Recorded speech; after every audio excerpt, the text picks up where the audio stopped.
Halo sobat, kembali lagi di channel Juara Donghua. Kali ini kita akan melanjutkan lagi alur cerita Battle Through the Heavens chapter terbaru.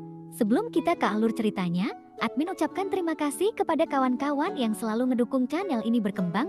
Sehat-sehat terus buat kalian semua. Oke, tanpa berlama-lama langsung saja kita ke alurnya. Mereka bisa keluar melalui pintu kuno dan sebagian besar sudah pergi. Dan hanya mereka yang lebih lemah yang telah meninggalkan tempat ini. Apalagi karena sudah ada 2 segel emas di token iblis abadi kuno di tangan Xiuyan. Satu-satunya perbedaan semakin membuat mereka semakin cemas. Tapi sebelumnya sebenarnya sudah cukup terorganisir, semua orang mengantri secara bergantian. Namun kehidupan ini berlalu tanpa alasan, dan adegan itu berlangsung menjadi kacau. Faktanya, bagi kebanyakan orang kuat, nyawa yang hilang bukanlah apa-apa. Hanya karena banyaknya orang meninggal, hal ini membuat situasi menjadi tidak terkendali. Mereka semua mulai bertarung dengan gila-gilaan untuk menjadi orang pertama yang melenyapkan penguasa istana dari istana bawah tanah. Dan hanya sedikit orang yang berani menantang Sudian dan Cendian. Bahkan mereka yang berani pun harus mengambil risiko. Di luar gerbang kuno, Yuyan yang sedang duduk bersila memiliki ekspresi kompleks di matanya yang indah. Menyaksikan sejumlah besar angka keluar darinya dan perubahan yang terjadi saat ini. Tampaknya bahkan Yuyan tidak memikirkannya apa yang sedang dilakukan orang ini. Terus lakukan itu, aku khawatir gerbang kuno itu akan dihancurkan olehnya begitu saja. Hancurkan, hancurkan, jangan tinggalkan kesan buruk di benaknya. Ini sangat menarik, dengan kebijaksanaan yang mulia.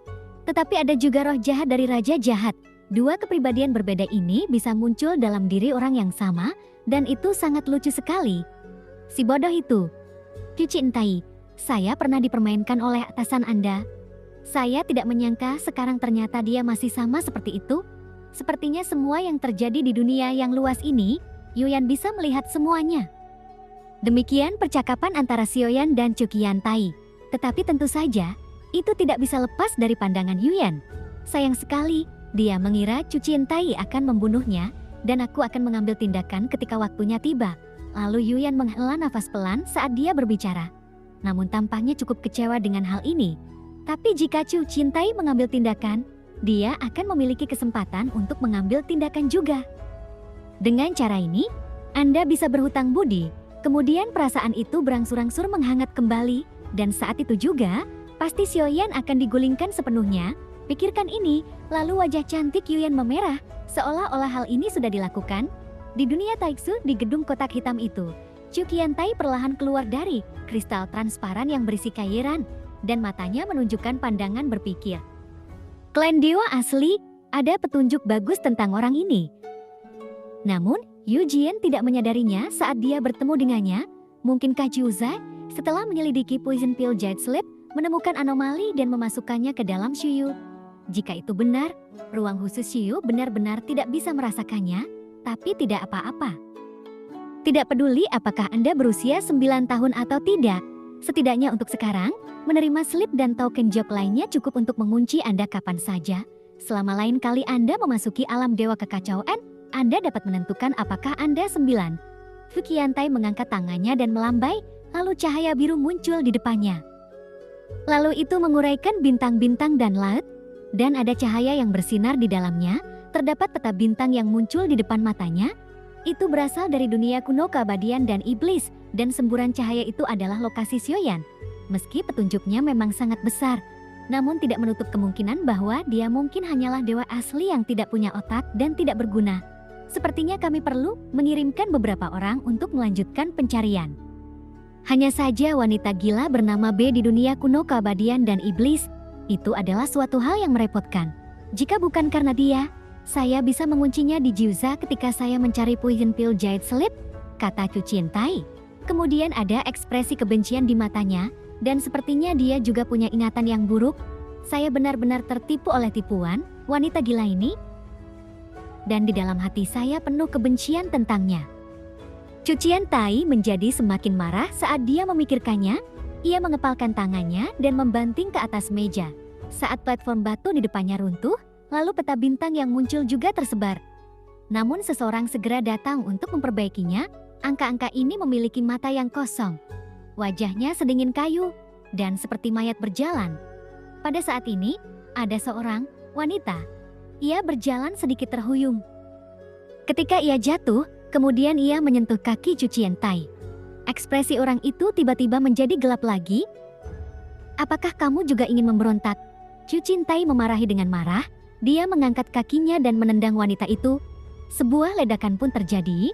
Bagaimana wanita ini bisa menahan tendangan marah Chu Ciantai? Kepala dan tubuhnya meledak seketika, lalu berubah menjadi potongan daging yang tak terhitung jumlahnya. Chu Ciantai yang memiliki wajah muram sepertinya menyadari bahwa dia telah kehilangan ketenangannya. Setelah menarik napas dalam-dalam beberapa kali, kemudian ia berjalan ke kursi batu di samping. Saat dia duduk, sosoknya berada di kursi batu itu dan menjadi lebih lembut. Kemudian itu membungkus tubuh Chu Ciantai dan perasaan lembut dan nyaman itu juga membuat suasana hati Chu Ciantai yang marah menjadi lebih tenang. Tepat setelah suasana hati Chu Ciantai sedikit tenang, di tanah halus seperti cermin, ada langkah kaki yang tajam. "Yuer, bagaimana kamu bisa datang?" Mata tertutup Chu Ciantai kemudian terbuka perlahan. Melihat sosok tinggi di depannya mengenakan mahkota emas ungu, dan ekspresinya cukup acuh tak acuh, dan ternyata Chuyu telah bertemu ayahnya. Kemudian, Yanying membungkuk dan memberi hormat. Taixu kembali mengalami perselisihan sipil. Chu Lord memerintahkanmu untuk menekannya, lalu Chuyu berkata dengan hormat. Dia mengenakan gaun sepanjang pinggul dan meski berwarna hitam, bahannya kualitas terbaik, dengan kilau samar dan garis besar tubuhnya yang indah, lalu di bawah rok terdapat kaki yang panjang, ramping dan berkulit putih, dipadankan dengan sepatu hak yang sedikit lebih tinggi. Kakinya sangat indah. Ia mendengus dan berkata, "Chu Lord, apakah kamu mengejek raja ini?" Perselisihan sipil terjadi dan dia tidak bisa menyelesaikannya. Chu Ciantai yang amarahnya baru saja mereda, namun kemarahan muncul lagi di wajahnya. Bukannya dia mengirimkan rambutnya ke sosok cantik di depannya, tapi dia tidak puas dengan orang bernama Chuju ini. "Ayah, saya bisa mengurus ini atas nama Anda. Dengarkan ini." Chu Ciantai memandang Chuyu. Kemarahan di wajahnya sudah banyak mereda. "Yuer, kamu adalah putri ketiga Taixu, namun master virtual mempersulit ayahnya, maka itu akan menjadi sesuai keinginannya. Hanya saja, itu tidak akan memakan waktu lama dan dia tidak akan bangga. Saya pasti menderita banyak keluhan." Kemudian Chu Ciantai menghela nafas dalam-dalam. "Sepertinya aku telah memperlakukan putri di depanku dengan sedikit buruk." Matani penuh cinta dan ketidakberdayaan lalu berkata, "Ayah, jangan khawatir, saya baik-baik saja." Chu Ciantai memandang Chuyu.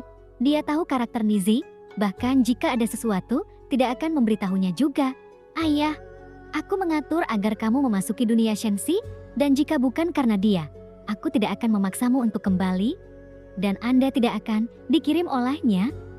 Jadi jangan khawatir, cepat atau lambat, tahta akan diperoleh kembali." Mata Chuyu bersinar dengan warna yang rumit setelah mendengar ini. Dia hanya mengangguk sedikit dan tidak banyak bicara. Lalu Chuyu mengerti, "Jika bukan karena mereka, bagaimana kamu bisa membiarkan ayahmu sendiri berada di bawah kekuasaannya? Bagaimanapun, dia juga adalah raja yang dulunya adalah Taixu. Adapun wanita jangkung dan cantik bernama Chuyu, jika Xiuyan melihatnya, sekilas dia bisa dikenali dengan tanda di alis." Xiuyan tidak akan pernah lupa bahwa Chuyu adalah Qiu yang pernah dipeluk Qingmu'er. Hanya saja dia tidak lagi semanis itu. Qiu yang menyukai tanaman obat, sekarang sudah menjadi seperti yang dikatakan Ratu Kekosongan pada Xiuyan. Saat bertransformasi menjadi wujud manusia, saat itulah dia tumbuh dewasa.